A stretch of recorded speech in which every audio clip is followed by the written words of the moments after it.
Hello students. In the previous video, we have started about the experiments of respiratory system.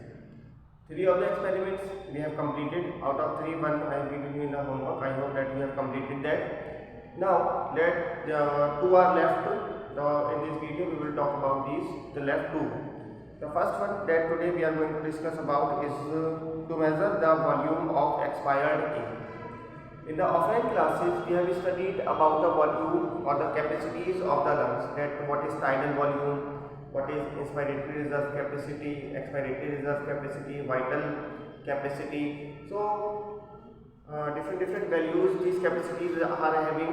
Now the question is that how we can measure that what is the capacity of the lungs, or how we can find the volume of the expired air. Now this is the question. So in order to perform this activity, first of all we have to arrange the setup as given in the figure. So just like this we will arrange the setup, and to measure the volume of the expired air, what we will do, first of all we will fill our chest with the maximum air, just like this. So full of the chest we will try to fill with the air, and after that we will put our mouth on this smaller tube, and forcefully we will blow off the air, just like this. Forcefully we will blow off the air. When we will blow off the air, the water from this bigger tube will come outside and will start gathering in this vessel, just like this. By measuring the volume of the water that is get collected here in this vessel or in this beaker, we can get to know that what is the volume of the air.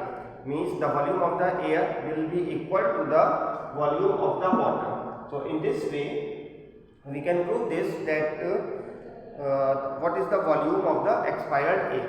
So by this activity we can prove this. Now the next one is to show that oxygen is taken in by animals during respiration. So in respiration we use oxygen.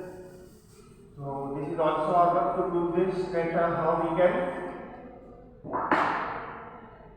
do we really use oxygen in the breathing process or not. Now we have to prove this. In order to prove this, again we need two beakers, two conical flasks I am taking. These are completely airtight, and in this beaker, first of all, one cockroach I have kept here, that is living, and here one cockroach I have kept, that is dead. A dead cockroach, and over this I have used the formalin, so that the decay does not take place and the bacterial or microbial activities will not take place over this. Now we will leave this for few hours, and after few hours, very gently or quickly we will take out this cork and put the candle here. A burning candle we will kept here, and a burning candle we will kept here also.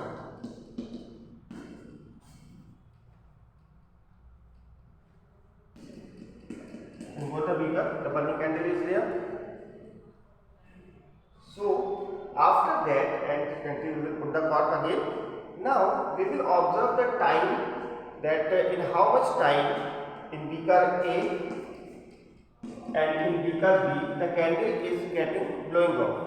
We will observe this, that the candle in this beaker, means in beaker A where the live cockroach was there, it blew off earlier in comparison to this.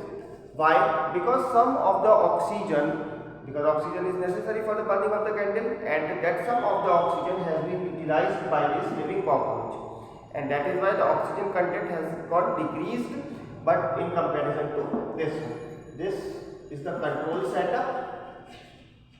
Control setup is that setup which we use for the comparison of the experimental setup. So in this way we can prove this, that the living organisms use oxygen.